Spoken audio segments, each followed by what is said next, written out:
você pegar a grande maioria, não sabe nem o que fazer. Levanta aí, bota um gelo, sai não, quicando. não. Tem Eu machuquei em casa, Não, pô. não, Eu mas um treino exemplo, aqui. né? Um Mas exemplo. assim, eu machuquei.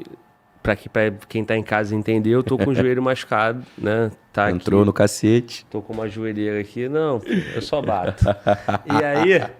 E aí, cara, eu machuquei porque eu treino aqui em casa Sim. mesmo, no tatame. Montamos um tatame aqui, a gente treina aqui. Só que realmente pode ser que uma academia de jiu-jitsu os caras já tenham um conhecimento maior, porque o jiu-jitsu machuca o tempo todo. Exatamente, O machuca tempo muito. todo.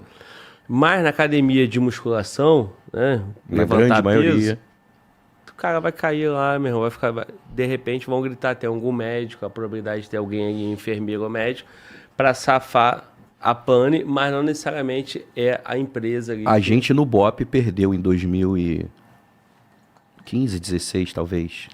Eu não vou ser leviano aqui falar o ano. Mas nós perdemos um policial nosso no BOP, num box de crossfit, na onde ele morava, né? No bairro dele. Ele foi pro treino de crossfit, um garoto jovem, inclusive, tá? E durante o treino ele passou mal e morreu no box do crossfit. Depois a gente analisando, vendo as imagens, cara, era assustador, porque ninguém sabia o que fazer, e aí demoraram muito a pensar no socorro, enfim. Ele morreu, um garoto jovem, um policial novo, morreu num box de crossfit, na folga dele. E E um aí? cara em tese preparado, Não, né? e um cara com a Estrutura, saúde boa, mas saúde. assim, medicina é uma coisa que não é previsível, né, Glauber? Não é matemática, né? Você vê jogador de futebol infartar no campo. Não é novidade pra gente. A gente viu há um tempo atrás, tem um vídeo sensacional de um atleta da NFL, não sei se você viu isso, ele vem correndo, tromba com outro atleta, cai em parada cardíaca. Na hora do choque, o impacto na caixa torácica dele foi tão grande que ele caiu em parada cardíaca, mas lá na NFL. E aí a equipe médica começa a atuar com ele ali ainda no gramado, no campo, ali naquela jarda que ele estava, e eu não me lembro se salvam ele ou não, mas enfim. Mas a estatística boa disso é que quando você vê uma pessoa entrar em parada cardíaca, a chance de reversão é muito grande. A gente viu isso com um dos nossos policiais, né, dos baleados na Mega. Abraço, meu irmão. Pô, ela aí ficou 17 minutos em parada cardíaca.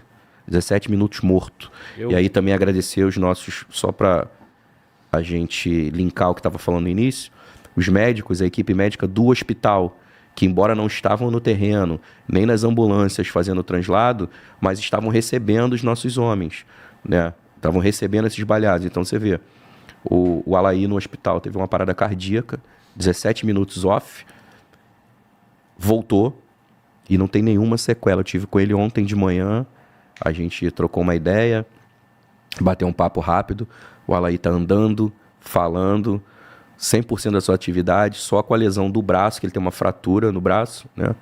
E é só o que ele tem, a fratura do braço, fazendo fisioterapia, normal, cara. 17 minutos. Mas por quê? Porque tinha uma equipe ali pronta, deu ruim, entrou. E não desistiu dele, né? Porque tu ficar ali 17, 20, sei lá quantos minutos em cima de alguém, pra quem tá trabalhando também é cansativo, fisicamente falando, é extenuante, tal procedimento de RCP, de reanimação. E o cara voltou, irmão. É Deus, mas também é a ciência e a oportunidade de ter alguém do lado no momento certo. Eu vi a reportagem, cara, ontem eu fiz o react. Abraço, irmão. Reagi sobre isso, Alaí, né? E impressionante, cara, o caso dele. E até me chamou a atenção porque ele foi alvejado no braço, né? Sim. Pegou uma artéria, né? E ele teve hemorragia, né? Foi Sim. isso? E aí precisou fazer um procedimento cirúrgico e no procedimento cirúrgico ele tem uma parada cardíaca, ou seja, meu irmão... E um cara jovem, não atleta... Não foi nem pela perfuração. Não. E um cara totalmente preparado. Exatamente. Igual o caso dele, você tem diversos casos aí pelo Brasil que dá complicações do cara que tinha toda a saúde, como você falou, dos atletas. Agora, irmão, no BOP, cara, eu vi alguma reportagem, eu não sei se o Weber ou o Serafim, alguma reportagem deixou o entendimento para quem estava assistindo que ele estava numa extração de algum outro policial que foi ferido. Ou seja, ele estava salvando a vida de um colega quando foi alvejado. É isso mesmo? Como é que foi? O que você pode relatar pra gente? Eu não estava na fração deles, né? De nenhum dos dois. Não estava na mesma área que eles. Mas o primeiro baleado, como eu falei, foi o meu xará, o Cabo. E o Serafim foi ajudar no socorro dele, né? Fazer a segurança ali. E enquanto esse companheiro era socorrido, depois, durante a extração, eles foram novamente atacados. E aí foi o momento que o Serafim veio a ser baleado. Então, assim, o Serafim foi baleado fazendo o que a gente começou a nossa conversa aqui, cumprindo o trabalho dele, que é o quê? Trazer o irmão de volta para casa, né? Acontece, não era para acontecer, enfim, não tem muito uma palavra para a gente falar sobre isso. Mas ele fez o trabalho dele. O Serafim estava protegendo um irmão. E como eu te falei, as forças de segurança, Glauber, a polícia como um todo, a gente tem uma regra do jogo que a gente não pode desviar nem para a direita nem para a esquerda. Quando a gente está falando de legalidade, né, do trabalho policial. As pessoas que não são do nosso mundo, no nosso âmbito policial, elas acham que o que a gente faz é empírico. O policial, eu acho que tem que fazer isso, faço. Se fizer isso, eu faço aquilo. E não é bem assim, você sabe do que eu estou falando. O marginal ali, aqueles terroristas que estavam ali naquela situação, eles não têm esse comprometimento. Então, por exemplo, você fala de guerra, né, guerra propriamente dita, guerra simétrica, como a gente fala, tem algumas regras que você tem que cumprir. Por exemplo, a equipe de saúde usa aquele símbolo vermelhinho. Não pode dar tiro na equipe de saúde. Eu uso no braço o símbolo de paramédico. Você acha que o vagabundo deixa de atirar em mim? Quando está socorrendo um baleado, tô falando de guerra, tá? Regra de guerra. Quando você está socorrendo um ferido, a equipe de socorro não pode ser atacada. Isso acontece na realidade policial? Não. Quando um paraquedista, eu não sou paraquedista, tá, amigos? Mas quando o paraquedista está vindo ao solo, quando ele ainda está pairando, ele não pode ser abatido. Ele tem que tocar o solo. Se tiver algum PQD aí, por favor, me corrija se eu estiver falando asneira. Mas tem que esperar ele tocar o solo para poder combater ele. Você não pode derrubar o cara enquanto ele ainda está no ar. Se o BOP invadir de paraquedas, vão esperar a gente tocar no solo? Então, assim, existe toda uma regra pra gente, um cumprimento legal que a gente não negocia. A gente não desvia nem para a direita, nem para a esquerda daquilo que é determinado, daquilo que é legalidade. O marginal da lei, aqueles caras que estavam ali, aqueles narcoterroristas, porque os caras que estavam naquela mata, eles são guerrilheiros. O cara não vai pro mato de cueca, como as pessoas disseram.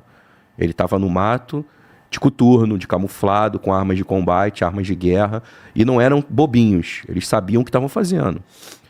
Tanto é que eles conseguiram baixar 2 nossos. Então eles sabiam o que estavam fazendo. Não eram qualquer garotos que pegaram ali na hora, deram um fuzil na mão e falou, meu, vamos lá com a gente. Não foi bem assim, mas enfim. Então a situação do Serafim foi essa. Durante a extração, né, segundo o relato dos amigos que estavam lá, eles continuaram sendo atacados, né?